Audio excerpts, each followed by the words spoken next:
रूप गोस्वामी की, उनके दोष नहीं देखने चाहिए।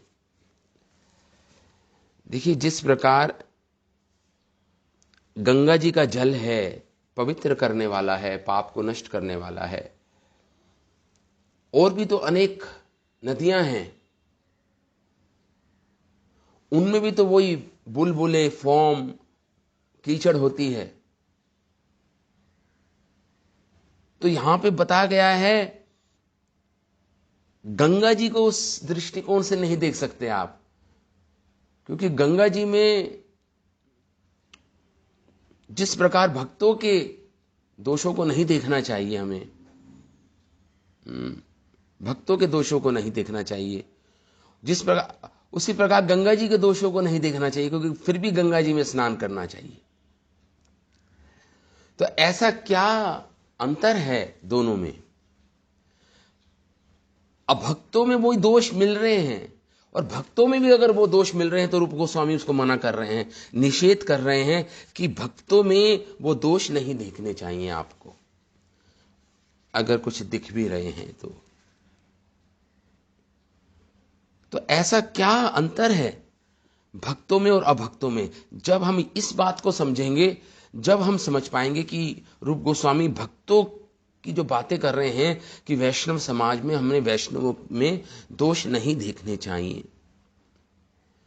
तो जो वैष्णव नहीं हैं, जो अभक्त हैं, भगवान के भक्त नहीं हैं, उनमें भी वो दोष होते हैं, और कभी कभी वैष्णव में भी वो दोष मिलते हैं आपको, लेकिन नहीं देखने चाहिए, क्योंकि बहुत बड़ा अंतर है वैष्णवों में और जो वैष्णव नहीं हैं, जो भक्त नहीं हैं और जो भक्त हैं, उनमें बहुत बड़ा अंतर है। जिस प्रकार अनेक नदियां हैं, अनेक नदियों में और गंगा जी में बहुत बड़ा अंतर है, बहुत बड़ा अंतर है। जो शक्ति गंगा जी में पवित्र करने की है, वो जो धर्म है गंगा जी का पवित्र करने का, वो दूसरी नदियों में नहीं है। तो गंगा जी में जो दोष मिल रहे हैं, बुलबुले हैं, उसमें भी फॉर्म है, उसमें भी कीचड़ होती हैं, तो उसको देखने के लिए मना कर रहे हैं यहां पे रूप गोस्वामी। तो अगर हमें ये समझना है श्लोक, तो हमें समझना पड़ेगा कि भक्त और अभक्तों में क्या अंतर होता है, जो भक्त हैं और जो भक्त नहीं हैं, उनमें क्या अंतर है, क्या विशेषताएं हैं भक्तों में जो उनको विशेष बनाती हैं, जिससे हम उनके दोष हमें नहीं देखने चाहिए। रूप गोस्वामी कह रहे हैं वो भक्त हैं इसलिए दोष नहीं देखने चाहिए। तो हम अंतर समझते हैं भक्त और अभक्तों में। देखिए, जो भक्त होते हैं और जो अभक्त होते हैं, पहले अभक्तों की बात करें, जो अभक्त होते हैं वो कर्म बंधन में फंसे होते हैं। कर्म बंधन मतलब अपने कर्मों में, अपने पाप पुण्य कर्मों में वह फंसे होते हैं। इसका प्रमाण गीता जी में मिलता है हमें। 15वें अध्याय के दूसरे श्लोक में गीता जी का जो श्लोक, कर्माणु बंधनी मनुष्य लोके, इस संसार में कर्माणु अनुबंधनी सब बंधे पड़े हैं। किसमें? मनुष्य लोक में, मनुष्य लोक में, मनुष्य समाज में। अब मनुष्यों में अभक्त भी आएंगे और भक्त भी आएंगे। तो यहां पे अभक्तों की बात हो रही है। जो भक्त नहीं है वो कर्माणु बंधनी, कर्मों में फंसे पड़े हैं। देखिए, कर्म, मनुष्य योनि ही एकमात्र कर्म योनि है, बाकी सारी योनियां भोग योनि है। भोग मतलब जो भी पाप पुण्य कर्म किए हैं उसको भोगती है ये दूसरी योनियों में, भोगा जाता है, उसको भोगना पड़ता है। जो पूर्व जनित कर्म है हमारे, उनको भोगना पड़ता है। मनुष्य जो दूसरी योनियां हैं मनुष्य योनि के अलावा, लेकिन जो मनुष्य योनि है ये कर्म योनि है। कर्म योनि मतलब कर्मानुबंधनी, कर्मों में से बन जाती है ये मनुष्य योनि में। हम कर्मों से बंधे होते हैं। भोग योनि और कर्म योनि से बोलते हैं। तो यहाँ पे गीता जी में लिखा है कर्मानुबंधनि मनुष्य लोके, इस संसार में सारे मनुष्य प्राणी जो मनुष्य जाति के हैं वो सब कर्म बंधन में फंसे पड़े हैं।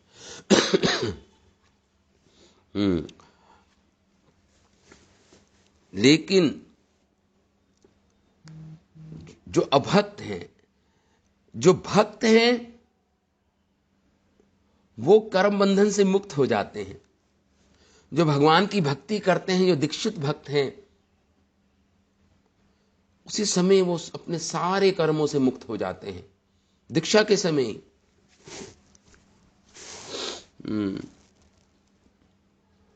तो ये अंतर है बहुत बड़ा। जो अभक्त हैं वो कर्म बंधन में फंसे हैं, और जो भक्त हैं वो कर्म बंधन से मुक्त हैं। वो कर्म बंधन से मुक्त हैं, चाहे किसी भी स्तर के वैष्णवी क्यों ना हो, भक्ति क्यों ना हो, वह सब कर्म बंधन से मुक्त हैं, कर्म बंधन से मुक्त हैं। तो कर्म ये होते हैं जो हमारे शास्त्रों में दे रखा है। कर्म 3 प्रकार के होते हैं। एक तो संचित कर्म। संचित कर्म होते हैं जो हमारे अनेक जन्मों के कर्म संचित हैं, जो जो जो इकट्ठे हुए हैं, अनेक जन्मों के कर्म। उसको अप्रारब्ध कर्म भी बोलते हैं, संचित कर्म भी बोलते हैं। जो हमारे कहीं जन्मों के, पिछले कहीं जन्मों के जो कर्म जो स्टोर्ड हैं, जो इकट्ठे हुए हैं, उसे संचित कर्म बोलते हैं या अप्रारब्ध कर्म बोलते हैं। दूसरे प्रकार के कर्म होते हैं, वो होते हैं प्रारब्ध कर्म। प्रारब्ध कर्म जिन कर्मों का फल हमें मिल चुका है, जिन कर्मों का फल हमें मिल चुका है। और तीसरे प्रकार के कर्म होते हैं क्रियमाण कर्म। क्रियमाण कर्म मतलब जो हम अभी कर रहे हैं, जो कर्मों को, जो नए कर्मों को जो हम जोड़ रहे हैं, जो नए कर्मों को संचित कर रहे हैं, उनको क्रियमाण कर्म बोलते हैं। तो संचित कर्म, प्रारब्ध कर्म और क्रियमाण कर्म। क्रियमाण कर्म वो होते हैं जिसे हम अभी कर रहे हैं, जो हमारे फ्रेश न्यू कर्मा जो हम जनरेट कर रहे हैं, जो हम जिसकी उत्पत्ति कर रहे हैं हम नए कर्मों की, उसे क्रियमाण कर्म बोलते हैं। तो भक्ति रसअमृता सिंधु में जो ग्रंथ है, उसमें जब भक्ति की विशेषताओं की चर्चा हुई तो रूप गोस्वामी कहते हैं भक्ति का एक लक्षण है, रूप गोस्वामी ने लिखा, कलेश आग्नि शुभधा। भक्ति क्या है? कलेश आग्नि है, कलेशों को हटाती है। कलेशों को कैसे हटाती है भक्ति? इन पापों को नष्ट करके, इन कर्मों को नष्ट कर देती है भक्ति। इन कर्मों को नष्ट कर देती है भक्ति। तो 3 प्रकार के कर्म बताए। संचित कर्म, इसे अप्रारब्ध कर्म भी बोलते हैं। प्रारब्ध कर्म जिसका फल हमें मिल चुका है, हमारा जन्म एक जाति में, एक प्रकार का शरीर मिल गया है हमें, वो प्रारब्ध कर्म वो जो उनके कारण हमें एक शरीर मिल गया है। और एक होता है क्रियमाण, जो हम नए कर्म बना रहे हैं। तो संचित कर्म हमने, और संचित कर्म, प्रारब्ध कर्म और क्रियमाण कर्म, ये जो कर्म होते हैं इसको समझना बहुत आवश्यक है हमें। अगर हमें समझना है भक्तों में और अभक्तों में क्या अंतर है, क्योंकि भक्त इन सारे कर्मों से मुक्त होता है, लेकिन सबसे मुश्किल कर्म जिससे मुक्त होना है वो है प्रारब्ध कर्म।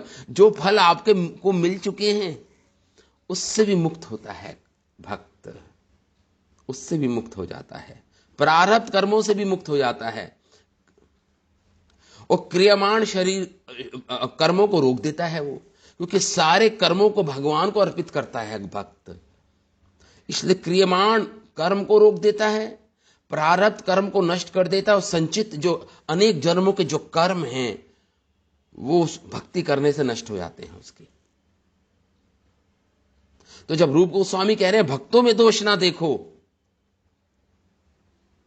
क्योंकि इतना बड़ा अंतर है भक्तों में और अभक्तों में।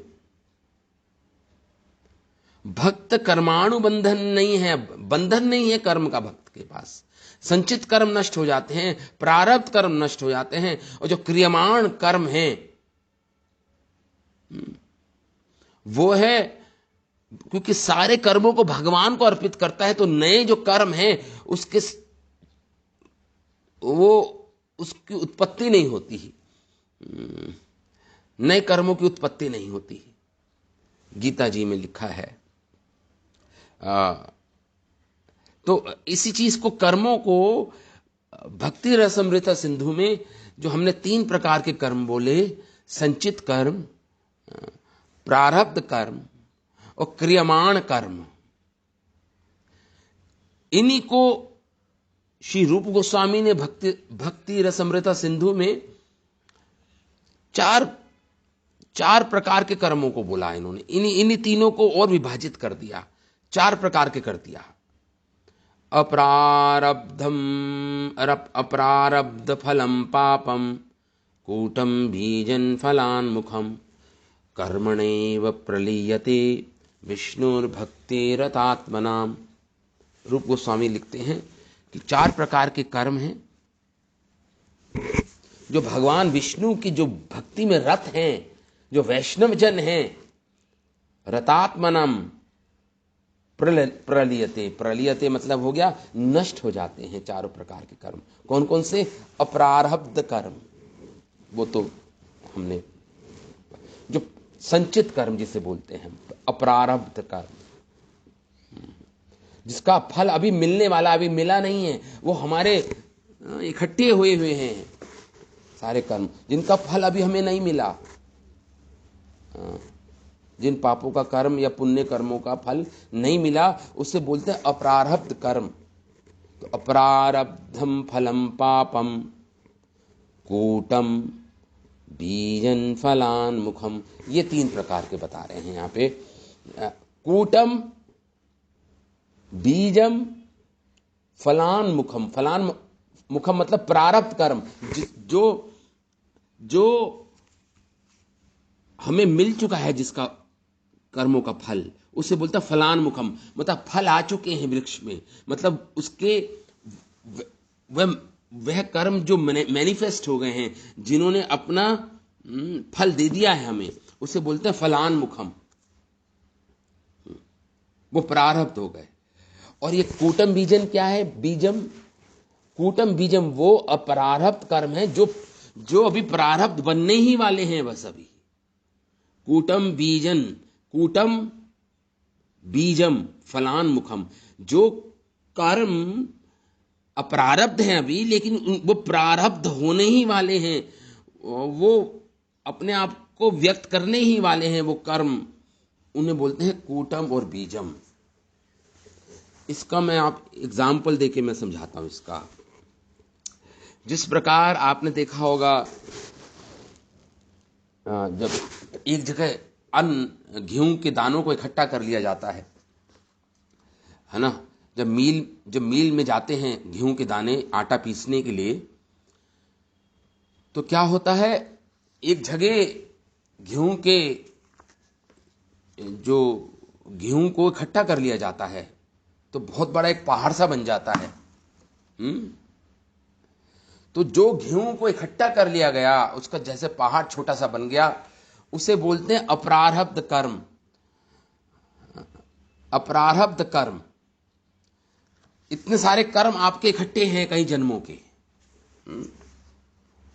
अब उसी गेहूं के जो बहुत बड़ा जो एक इकट्ठे हुए गेहूं हैं, उसमें से आप एक टोकरा भर गेहूं ले लो, एक टोकरे में, छोटे से टोकरे में आप गेहूं भर लो और उसको अलग रख लो।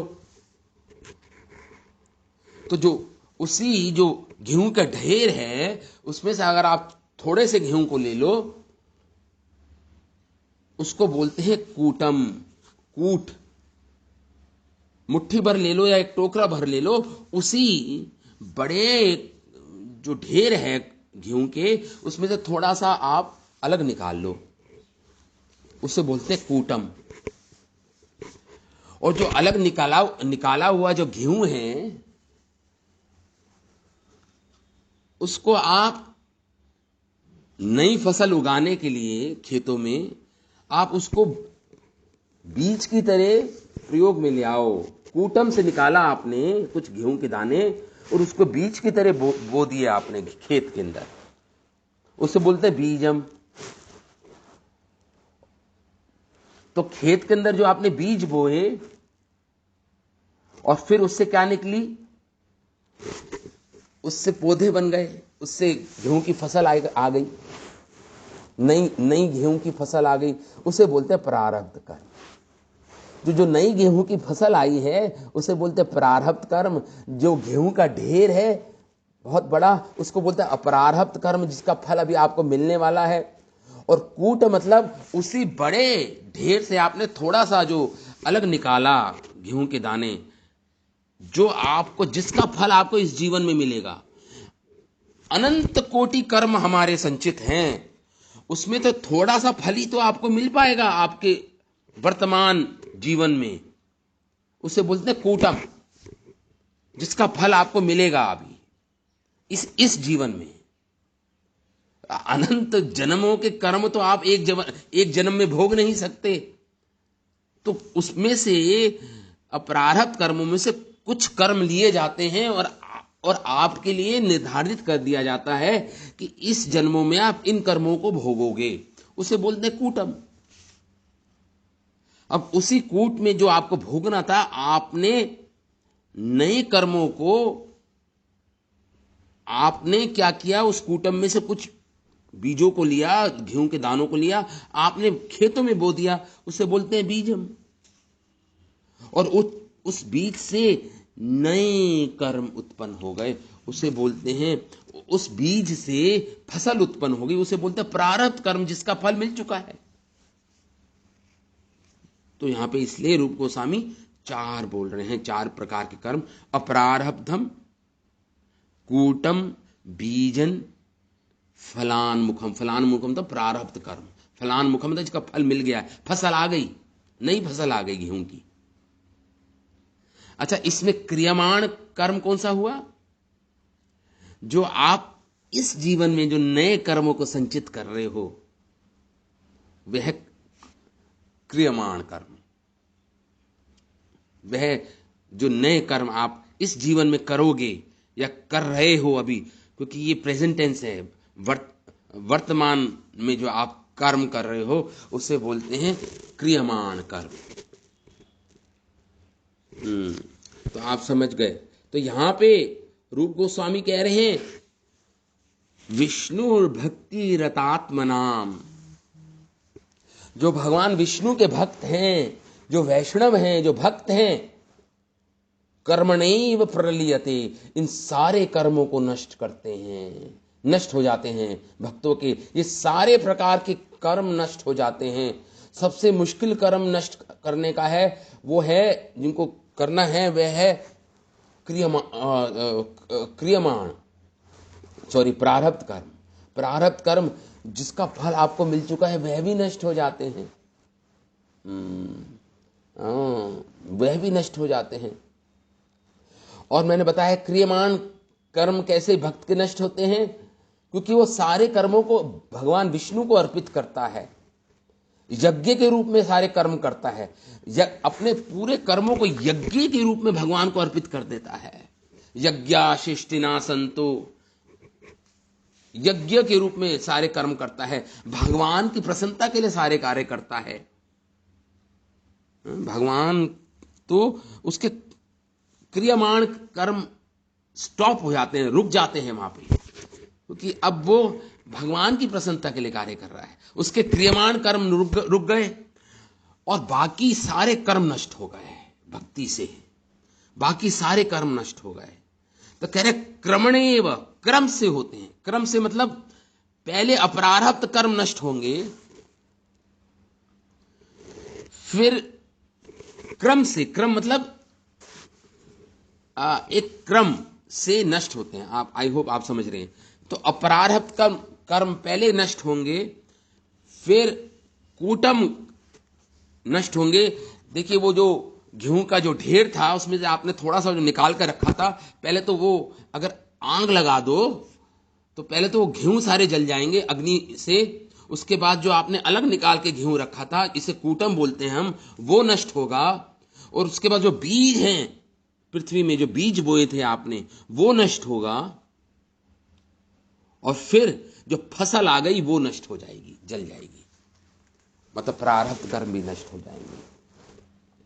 तो अपरारब्ध कर्म पहले नष्ट होगा, फिर कूटम नष्ट होगा, फिर भक्ति में, भगवान विष्णु की भक्ति से फिर बीज नष्ट हो जाएंगे जो आपने बोए हैं खेत में। और फिर जो फसल आ गई थी फलान मुखम, जो खेत में फसल आ गई थी वो नष्ट हो जाएगी। किससे? विष्णु भक्ति रतात्मनाम। जो भगवान विष्णु की भक्ति में लगे हुए हैं, सिंसियरली निष्ठावान होकर जो भगवान विष्णु की भक्ति कर रहे हैं, ये सारे कर्म नष्ट हो जाएंगे। देखिए कितना बड़ा अंतर है। जो भगवान विष्णु, भगवान कृष्ण के भक्त हैं और जो अभक्त हैं, कितना बड़ा अंतर है उनमें। एक वैष्णव के सारे कर्म नष्ट हो चुके हैं और जो भक्त नहीं है वो सारे कर्मों को भोगता है। इसलिए जब रूप गोस्वामी कह रहे हैं वैष्णवों में दोष ना देखो, क्योंकि इतना बड़ा अंतर है वैष्णवों में और जो अवैष्णव है, जो भक्त हैं, जो भक्त हैं और जो अभक्त हैं, इतना बड़ा अंतर है उनमें, इतना बड़ा अंतर है उसमें। तो अब आप समझ गए।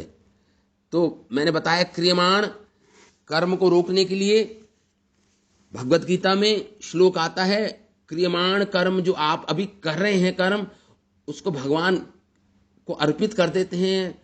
भगवत गीता जी में 4 अध्याय के 20वें श्लोक में आता है, त्यक्त्वा कर्म फलासंगम नित्ये तृप्तो निराश्रया कर्मणि अभि प्रवतोपि नैव किंचित करोति सः।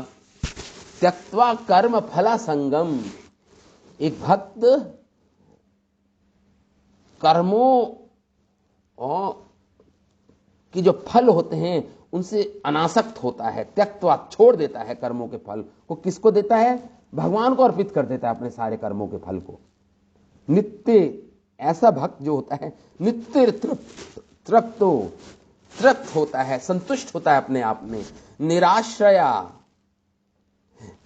पूर्ण रूप से स्वतंत्र होता है।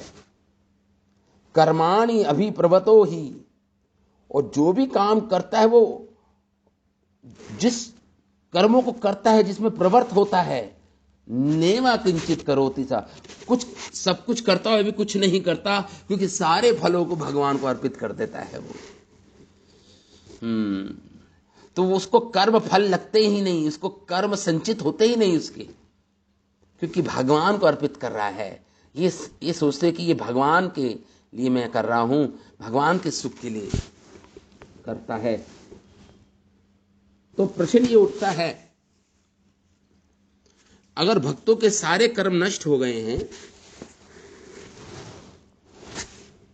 देखिए ब्रह्म संहिता में भी तो लिखा है ना, कर्माणि निर्दहति किंतु च भक्ति भाजाम। भक्ति से सारे कर्म निर्दहति, दहति मतलब जल जाते हैं, सारे कर्म नष्ट हो जाते हैं।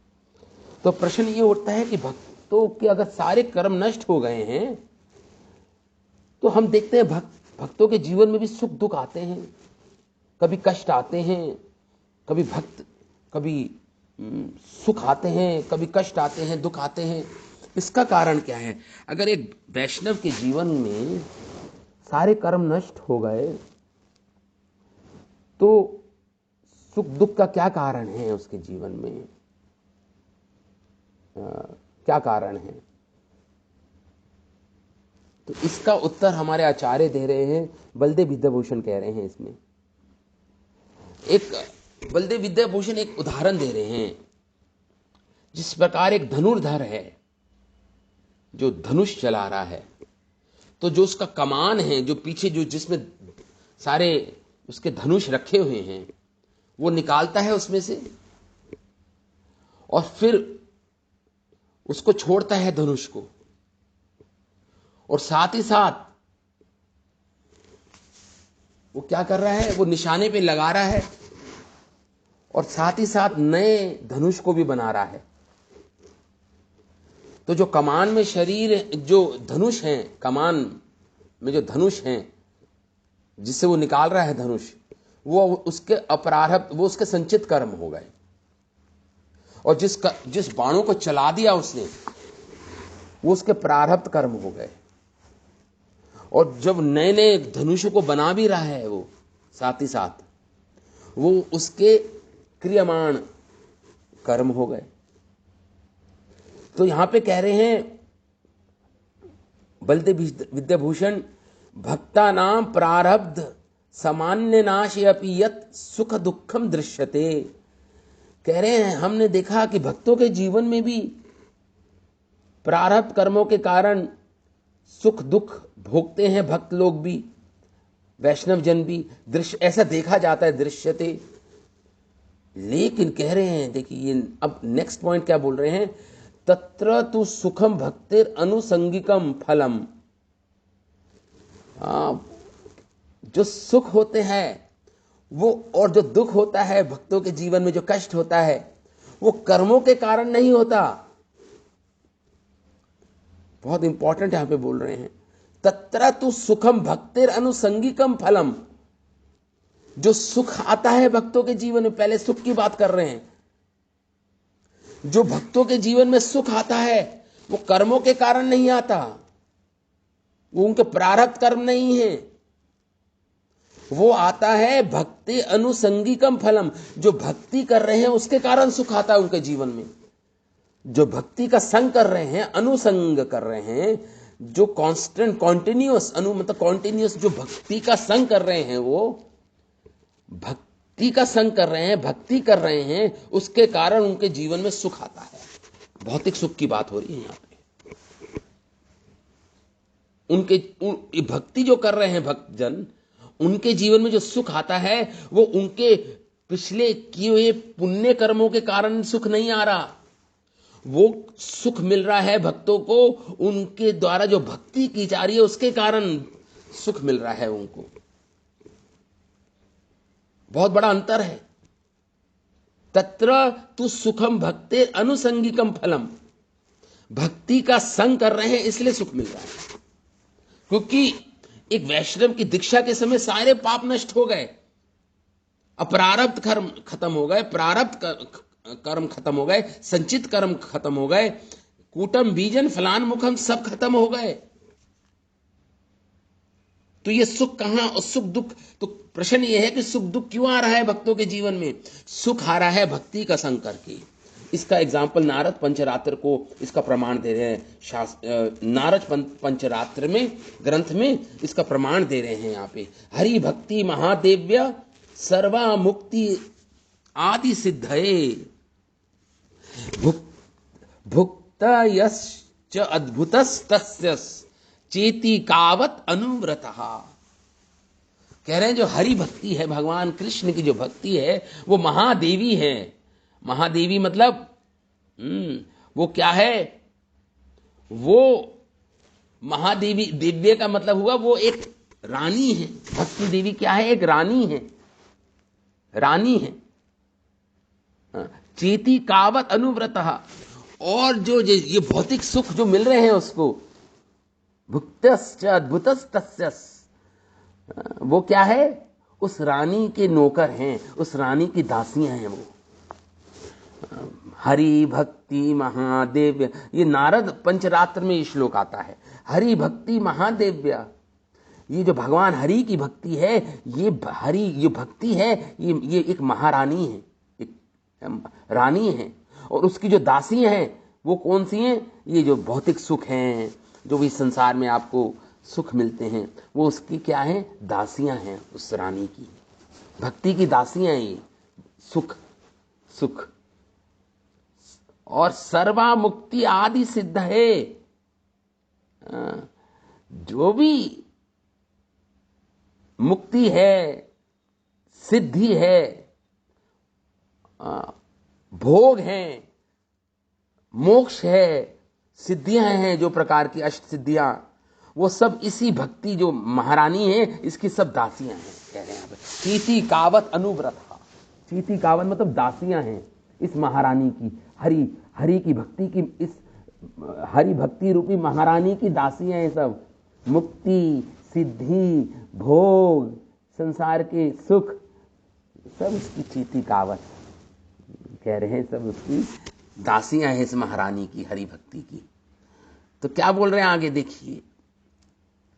तो ये तो हमने पता कर लिया कि सुख क्यों आता है भक्त के जीवन में, क्योंकि भक्ति महारानी का संग कर रहा है, वो भक्ति का संग कर रहा है, भक्ति कर रहा है, इसलिए सुख आ रहा है उसके जीवन में। तो दुख क्यों आता है भक्त के जीवन में? प्रश्न नहीं उठता तो दुख क्यों आता है? तो यहां पे विश्वनाथ चक्रवर्ती ठाकुर लिख रहे हैं, जब कमेंट्री दे रहे हैं भक्ति रसमृता सिंधु में, इन श्लोकों पर जब कमेंट्री दे रहे हैं, भाष्य लिख रहे हैं, तो उसमें विश्वनाथ चक्रवर्ती ठाकुर क्या लिख रहे हैं? दुखम ही कुत्रचित भगवत दत्तम। जो दुख आता है भक्तों के जीवन में, वो उनके पाप कर्मों के कारण नहीं आ रहा, पिछले जन्मों के, क्योंकि वो तो नष्ट हो गए हैं, उसके वो कर्म तो नष्ट हो गए हैं उसके। तो दुख क्यों आ रहा है उसके जीवन में, भक्त के जीवन में? तो कह रहे हैं दुखम ही कुत्रचित भगवत दत्तम, भगवान उसको दुख देते हैं, भगवान दुख देते हैं भक्तों को। अगर कोई बच्चा त्रुटि करता है तो जैसे माता पिता पनिश करते हैं बच्चों को सुधारने के लिए, इसी प्रकार भगवान परम दयालु हैं, कृपालु हैं, वह अपने भक्तों को दुख देते हैं। स्वयं भगवान कर्मों के कारण नहीं मिल रहा उनको दुख, कर्म तो नष्ट हो गए सारे भक्ति करते करते हुए। तो यहां पे हम उत्तर खोज रहे हैं, हमारे आचार्य क्या बोल रहे हैं? कह रहे हैं दुखम ही कुत्रचित, विश्वनाथ चक्रवर्ती ठाकुर कह रहे हैं दुखम ही कुत्रचित भगवत दत्तम, भगवान उसको दुख देते हैं, उस भक्त को जो थोड़ी त्रुटियां हैं जिसके अंदर, जो अपराध करता है। भक्त पाप नहीं करता, भक्त अपराध करता है। देखिए, पाप नहीं करता, पाप तो नष्ट हो जाते हैं भक्ति करने से। जाने अनजाने में, कॉन्शियसली अनकॉन्शियसली, जाने अनजाने में भक्त अपराध करता है, और अपराध के कारण भगवान उस भक्त को सुधारने के लिए, ताकि वो अपराध मुक्त हो जाए, उसको दुख देते हैं भगवान उसको जीवन में, भक्त के जीवन में। क्योंकि अब आपकी फाइल भगवान के पास चली गई है, सुप्रीम कोर्ट से अब आपकी फाइल चली गई है भगवान के पास। तो पहले तो सुप्रीम कोर्ट आपको निर्णय ले रहा था, आपको सुख दुख मिलेगा आपके पाप कर्मों के कारण। अब सुप्रीम कोर्ट का कोई रोल नहीं रहा भक्त के जीवन में, अब तो वो फाइल चली गई है भगवान कृष्ण के पास। अब वो फल देते हैं भक्तों को, इसलिए भगवत दत्तम, भगवान दुख देते हैं। इसका क्या प्रमाण है? यहां पे लिख रहे हैं 10वें स्कंद में ये श्लोक आता है श्रीमद् भागवतम में। विश्वनाथ चक्रवर्ती ठाकुर कह रहे हैं यस्याहम अनुग्रहामि हरिष्ये तद्धनम शनै ततो धनम त्यजन्ति यस्या स्वजन दुःख दुःखितम। जो भक्त होता है, जो यहां इस श्लोक में जो शुद्ध भक्त है उनकी बात हो रही है। इसमें यस्याहम अनुग्रहामि, जो ये 10वें स्कंद का श्लोक है श्रीमद् भागवतम का, भगवान कह रहे हैं जिस पे मैं विशेष कृपा करता हूं, यस्याहम अनुग्रहामि, मैं अनुग्रह करता हूं, विशेष कृपा, भगवान की स्पेशल मर्सी जिसको मिलती है भक्त को, भगवान क्या करते हैं? सबसे पहले हरिष्ये तद्धनम शनै, उसका सारे धन को छीन लेते हैं। यहां पे शुद्ध भक्तों की बात हो रही है, चिंता मत कीजिए, हम लोगों की बात नहीं हो रही। शुद्ध भक्त की बात हो रही है।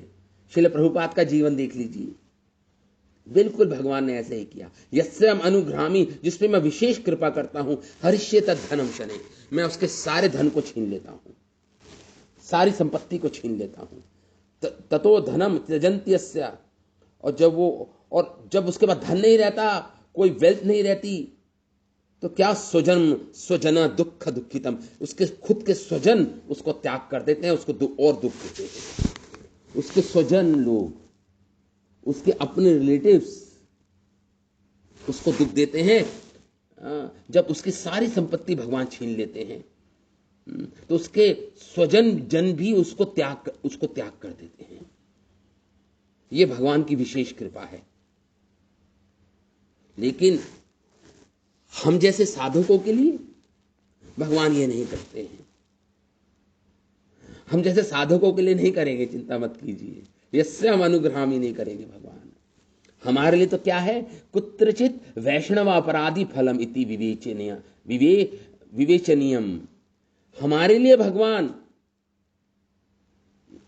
क्योंकि हमने वैष्णव के प्रति अपराध, सेवा अपराध जो भी हम करते हैं, या किसी वैष्णव के प्रति जाने अनजाने में अपराध कर दिए, या सेवा करते हुए हमारे जाने अनजाने में जो अपराध हो गए, उसके कारण भगवान हमें वो दुख कष्ट देते हैं, ताकि हम सुधर जाएं।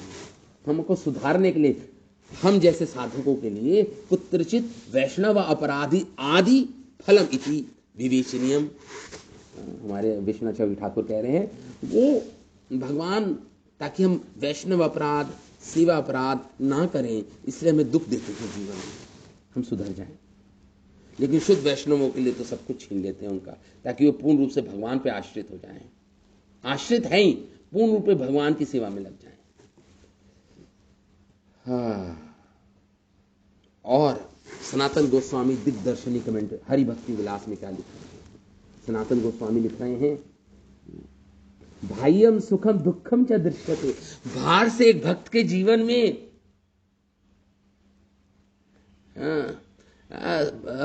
बाह्य एक्सटर्नली अगर आप देखा जाए, दूर से देखो तो एक भक्त के जीवन में बाह्य सुख दुखम च दृश्यते, ऐसा देखा जाता है भक्त के जीवन में दुख है। सनातन गोस्वामी लिख रहे हैं, तत् लोके भक्ति महात्म्यम संगो उपनार्थम श्री भगवता भक्तेन वा तनेव आच्छाद अनर्थम शक्त्या संप्रदृश्यते इति गेयम।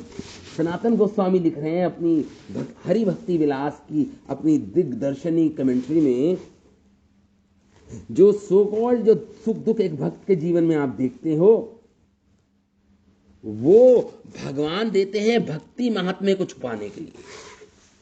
भक्ति की ग्लोरीज, भक्ति का महात्म्य छुपाने के लिए भगवान दुख देते हैं। क्योंकि अगर भक्त के जीवन में कोई दुख नहीं आए, तो सारे जन आ जाएंगे कि हम भी भक्ति करेंगे, हमें भी सारे दुखों से मुक्ति चाहिए। तो वो भक्ति किस उद्देश्य से करेंगे कि उनके जीवन में दुख ना आए। भक्ति भगवान को प्रेम करने के लिए नहीं करेंगे, वो भक्ति करेंगे कि उनके जीवन में भौतिक दुख ना आए, इसलिए भक्ति में प्रेरित हो जाएंगे। इसलिए उस चीज को छुपाने के लिए कि भगवान दिखाते हैं कि देखो मेरे भक्तों के जीवन में भी सुख दुख आते हैं। भगवान कहते हैं, भगवान भक्ति की महिमा को छुपाने के लिए, भक्ति की महिमा को छुपाने के लिए भगवान अपने भक्तों के जीवन में भी सुख दुख देते हैं। ये भी दूसरा कारण बता रहे हैं यहाँ पे सनातन गोस्वामी कि भक्त के जीवन में सुख दुख क्यों आते हैं, भगवान देते हैं। तच्च लोके भक्ति महात्म्य संगोपनार्थम श्री भगवता भक्तेना। भगवान देते हैं ताकि भक्ति की महिमा को छुपा पाए। नहीं तो लोग कहेंगे कि भक्त के जीवन में सुख दुख तो आता नहीं, तो हम भी भक्ति करेंगे, लेकिन उनका उद्देश्य है सारे भौतिक दुखों से मुक्ति पाना। लेकिन उद्देश्य क्या होना चाहिए? शुद्ध भक्ति की क्या परिभाषा है? अन्य अभिलाषिता शून्यम, कोई दूसरी भौतिक इच्छा न रहे, केवल भगवान को सुख देने की इच्छा रहे। ये भगवान चाहते हैं। लेकिन जो भौतिक लोग हैं वो भक्ति में प्रेरित हो जाएंगे, इसलिए ताकि वो अपने भौतिक दुखों से मुक्ति पा पाए। इसलिए भगवान छुपा देते हैं। एक भक्त के जीवन में भी दुख दे देते हैं भगवान जानबूझ के। वो ये दिखलाते हैं सबको, समाज को, कि देखो भक्त के जीवन में भी दुख है। तो इसलिए जो जनसाधारण लोग हैं वो कहते हैं भक्त भी तो देखो कर्म बंधन में, जैसे हमें सुख दुख मिल रहा है ऐसे एक भक्त को भी सुख दुख मिल रहा है। वो भी हम तो कर्म बंधन में हैं, वो भी तो कर्म बंधन में। उनको ऐसा लगता है, जो जनसाधारण लोग हैं, जो अभक्त लोग हैं, वो कहते हैं भक्त भी कर्म बंधन में है, लेकिन वास्तव में ऐसा नहीं है। भक्त तो कर्म बंधन से मुक्त हो चुका है, उसकी फाइल भगवान तक जा चुकी है। समझ रहे हैं आप? तो कह रहे हैं, तो इसलिए तेना आत्मा आच्छंदन अर्थम, छुपा देते हैं। शक्त्या संप्रदर्श्यते इति गेम, अपने शुद्ध भक्तों को जीवन में भी बाह्य रूप से देखेंगे। बाह्य सुख दुखम देखने को आता है कि एक शुद्ध भक्त भी भगवान का सुख दुख प्राप्त कर रहा है। तो भक्ति की महिमा को छुपाने के लिए भगवान ऐसा करते हैं। ये दूसरा कारण है, ये भक्त के जीवन में क्यों सुख दुख आता है। चलिए ठीक है, तो सारे भक्तों के जीवन में सारे कर्म नष्ट हो जाते हैं। प्रारब्धम अप्रारब्धम संचित कर्म जिसे अप्रारब्ध कर्म बोलते हैं, फलान्मुखम जिसे प्रारब्ध कर्म बोलते हैं, और कूटम बीजम ये कर्म भी नष्ट हो जाते हैं भक्त के जीवन में, और क्रियमाण कर्म भी बंद हो जाते हैं। उसके क्रियमाण कर्म करना बंद हो जाता है, क्योंकि सारे कर्मों को भगवान को अर्पित करता है। ये आपने समझ लिया। अब प्रश्न ये उठता है कि अगर सारे प्रारब्ध कर्म नष्ट हो जाए भक्त के जीवन में, तो उसका शरीर भी नष्ट हो जाएगा, क्योंकि शरीर तो कर्मों के कारण ही मिला है हमें। अगर सारे कर्म नष्ट हो जाते हैं उसके, तो क्या उसका शरीर भी नष्ट हो जाएगा, क्योंकि शरीर का मूल कारण तो हमारे कर्म है। कर्मों के कारण ही तो एक नया शरीर मिलता है हमें, और कर्मों के कारण ही ये शरीर जीता है। तो अगर भक्त के जीवन में सारे कर्म नष्ट हो जाएं, तो उसकी तो मृत्यु हो जानी चाहिए। ये शरीर जीवित कैसे रहता है फिर उसका? अगर आप कह रहे हो कि एक वैष्णव, एक भक्त कर्महीन है, तो वो अपने शरीर को कैसे जिया पाएगा? अपने शरीर को कैसे मेंटेन? अपने शरीर क्यों जीता है? क्योंकि शरीर का कारण प्रारब्ध कर्म है। तो जब प्रारब्ध कर्म नष्ट हो गए, तो शरीर क्यों नष्ट नहीं हुआ? इसका उत्तर सनातन गोस्वामी अपनी दिग्दर्शनी कमेंट्री में हरि भक्ति विलास में दे रहे हैं। अखिला प्रारब्ध क्षय देहा पातापत्या भगवत भजन सम भवात दुष्प्रारब्ध क्षय एवा।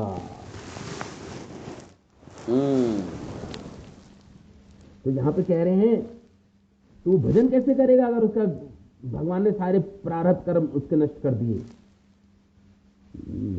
तो कह रहे हैं कि जो नेगेटिव प्रारब्ध कर्म है वो नष्ट करते हैं भगवान, जो पॉजिटिव प्रारब्ध कर्म है वो नष्ट नहीं करते। मतलब जो पाप कर्म है वो नष्ट करते हैं, जो पुण्य कर्म है